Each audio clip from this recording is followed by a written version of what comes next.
Magandang araw mga kaibigan. Bigyan natin ng reaction opinion itong article published sa ABS-CBN News. Suggestion, proposal ni Senator Gatchalian para masolusyonan ang problema natin sa langis. But I don't know kung kaya bang gawin ito ng Marcos Jr. administration. Title, Gatchalian urges talks with Iran to secure transit of oil bound for the Philippines.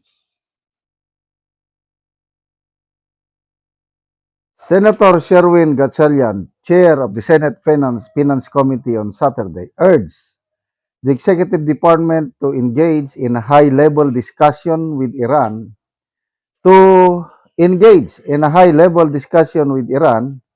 to secure safe passage for oil shipments through the Strait of Hormuz for shipments bound for the Philippines.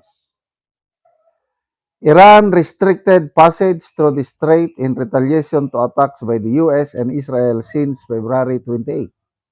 Iran also launched strikes against countries along the Persian Gulf that host US bases. 4 weeks since, the Philippines has been grappling with surging oil prices caused by the Middle East conflict. Ito ang pahayag ni Senator Gatchalian. I strongly urge the Executive Department to engage in high-level discussions with Iran to secure safe passage of Philippine-bound oil vessels through the Strait of Hormuz and ensure they are recognized as neutral entities. Anong neutral entities ang Pilipinas? Suntok sa buwan. The Philippines, as a defense treaty ally of the United States, whose military has access to select armed forces facilities and trains with Filipino troops regularly. Gatchalian said strategic coordination and swift diplomatic action will help protect the country's energy security and shield the public from future economic strain. Sabi niya, hindi na pwedeng mantala o malagay sa alanganin ang ligtas at agarang pagdating ng ating supply ng langis, lalo na ngayong hindi matatag ang sitwasyon sa pandaigdigang merkado. He added that the country cannot afford delays or disruptions as it will further burden Filipinos already weighed down by rising costs. Iran has formal diplomatic relations with the Philippines and maintains an embassy in Makati. President Marcos this week declared a state of national emergency. So ito ngayon, maganda ang suggestion ni Senator Gatchalian. In fairness, maganda. Kaya lang,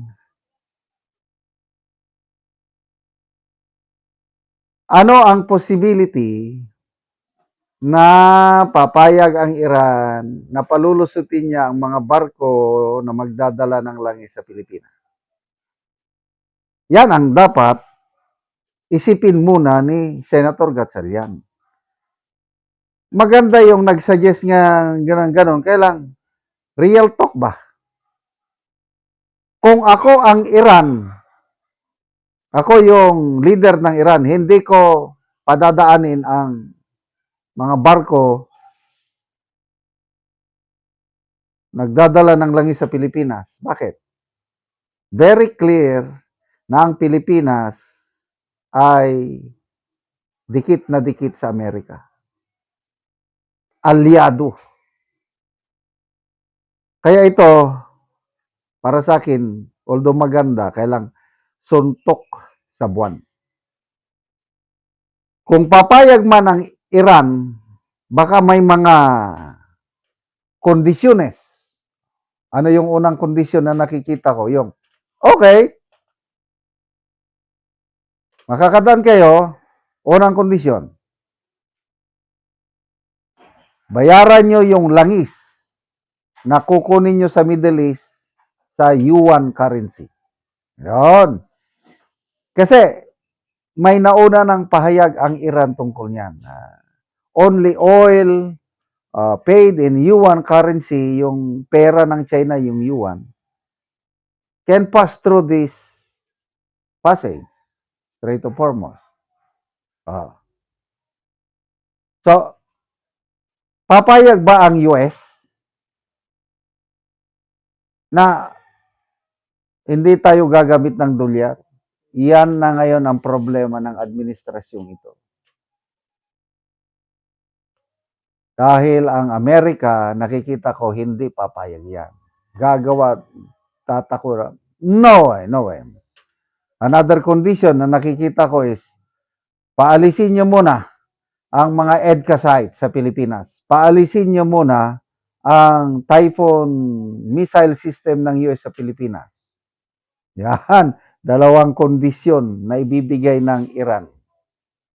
Magagawa ba yan ng Marcos Jr. administration? Sa tingin ko, hindi. Kaya magtiis na lang tayo. Ulitin ko, good suggestion itong sinasabi ni Senator Gatchalian, kailang parang malayo. Imposibleng mangyari. So, good luck na lang. Kung si Pangulong Digong ang presidente ngayon at tuloy-tuloy yung foreign policy niya na friends to all, enemy to no one, kaibigan niya ang China, kaibigan niya ang Russia, sigurado, makakalusot tayo. Ganun lang yun. But itong administrasyong ito, na masyadong dumikit sa US, lahat ng gusto ng US ginagawa, pati yung pagpatayo ng manufacturing, ammunition manufacturing factory, ammunition factory sa Pilipinas, go na eh. It's just a matter of starting it. Kaya wala na. Nadadamay na tayo sa gera na kinakasangkutan ng US. That's the consequences of this foreign policy ng Pangulo. Mas mabuti yung foreign policy ni Tatay Digong natin. Salamat mga kaibigan sa inyong pagsubaybay sa ating channel. Nakakatulong kayo ng malaki sa tribong Talandig ng Bukidnon dahil ang sweldo natin sa channel na ito is pantulong sa tribo. Namimigay tayo ng libreng yero at pako para makapagpatayo sila ng mas maayos na tirahan. Panoorin nyo ang video na ito. Karon mao niyang matagaan si Kuya og yero. So mo ni ang ilang balayan, ilan nang gibungkag tungod sa ka-excited nila. So gibungkag na gid nila kay ilang pulihan. So mo ni. So diretso na lang sila mag-atop.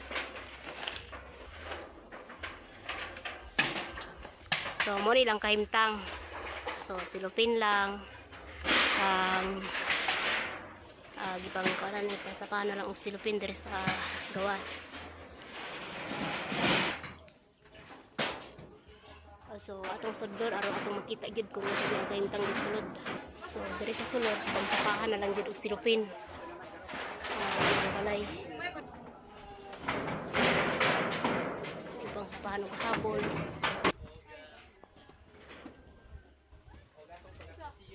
So mo nga ilang gibungkag na sa ilan ng pulihan ang ilang abuhan ang ilang balay.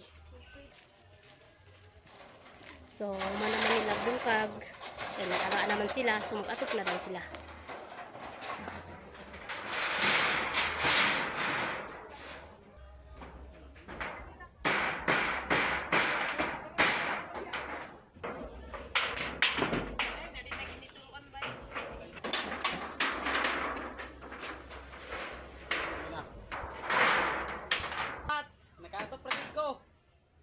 So, nauman na gidog atop, so nindot na kayo.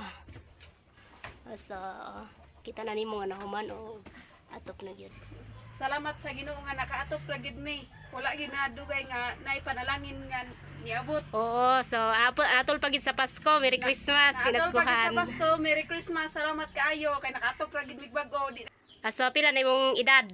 20 years old. Imong anak, na kay anak? Na isa. So, na siya anak, isa, so 24.